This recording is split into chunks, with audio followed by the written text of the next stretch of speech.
My name is Jana Perrin, and this is my husband Lloyd Perrin, my best friend of 44 years.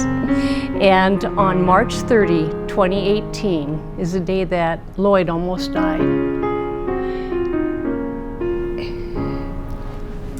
It's true. Lloyd and I were laying in bed in the morning. He got up and he felt like his arm had gone numb, his right arm.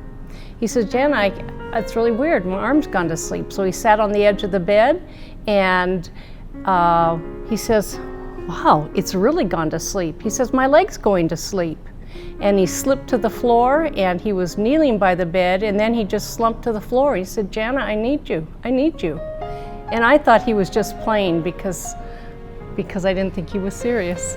I said, oh, you don't need me, get up. And he says, no, I need you, I need you. And called the ambulance, they came and picked him up, and 2 hours later he was rushed down to OHSU with a melanoma brain tumor and melanoma in 4 organs. They flew me down and none of that was planned. It wasn't in my schedule for the week. I had plans for the weekend and everything changed in a moment. Just in a moment, it changed radically. He took out his right side and he couldn't talk, couldn't do anything. So they did surgery, removed the main tumor in the brain, left 2 small ones there, and they had to do radiation. And so because of all of this, he lost the ability to walk.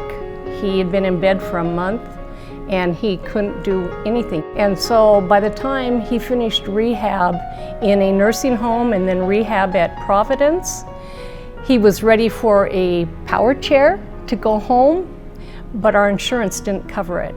And so Melissa, who works at Providence, really kicked into gear, and she's incredible.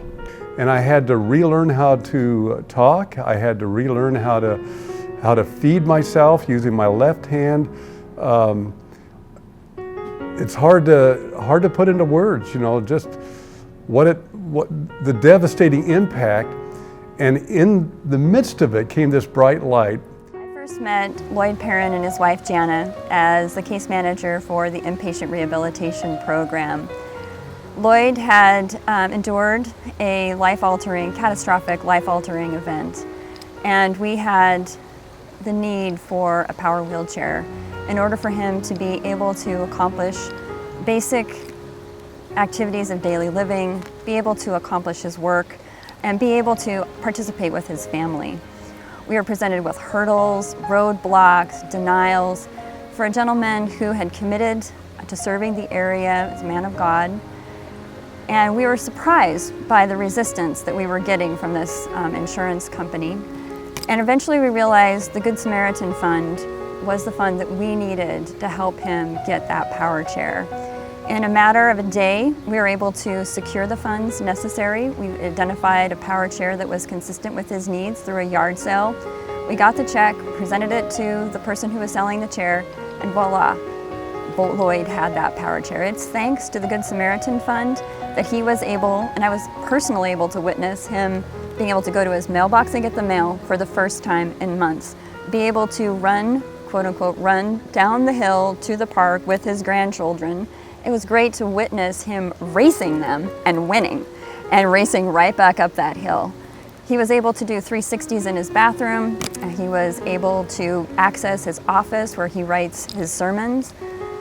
It was a life-altering circumstance for him. And the truth is, we never think it's going to happen to us. We don't always plan for events like this. But the sad reality is that we are all one life-altering medical emergency away from needing something like the Good Samaritan Fund. And I want to use this word, it gave me wings and freedom, a sense of purpose, and I would get in the chair and run down to the park near my house. You know, it was a game changer. It changes lives, and it's amazing what it does for people who are in need. Thank you.